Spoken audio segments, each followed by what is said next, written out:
Well, we had a tough year in 2009. We've had tremendous weather challenges. We've had trade challenges. We've had economic challenges, and it's been really, really tough.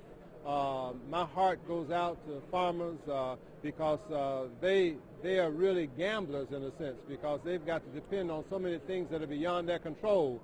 But they're hardworking, and they do a great job in producing the best food and fiber anywhere in the industrialized world, the most economical, the highest quality, and the safest. And so we've got to do everything that we can possibly do to make sure that they continue to do that.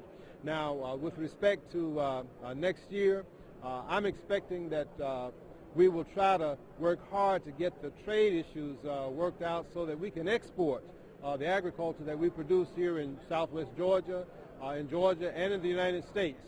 There have been some difficulties with China, for example, and a few other countries that have been restricting access to our products. We're working on that because it's got to happen.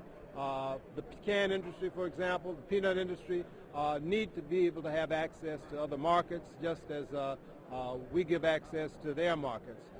What we ultimately want for American farmers and for Georgia farmers is for a level playing field. We need a level playing field, and if they have it, we've got some of the best, some of the brightest, some of the most creative and ingenious farmers anywhere in the world. And we just want them to have a fair shake, because they can compete, and they can compete well, and they will do well. We are there to work and to serve the American people, and we're going to do our dead level best to do that.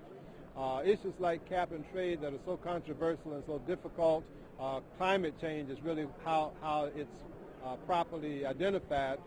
It's been a really, really tough time trying to deal with that controversial issue.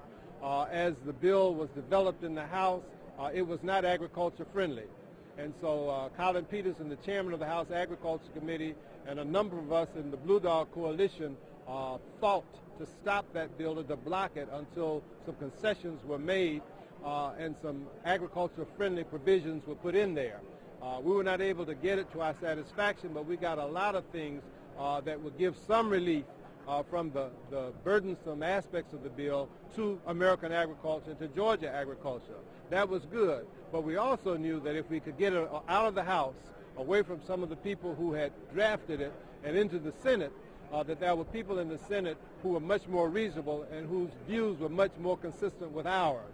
And so it's in the Senate, and I suspect that if it comes out of the Senate, it will have to be changed to be much more friendly to southeastern agriculture, which the original bill that went from the House was not.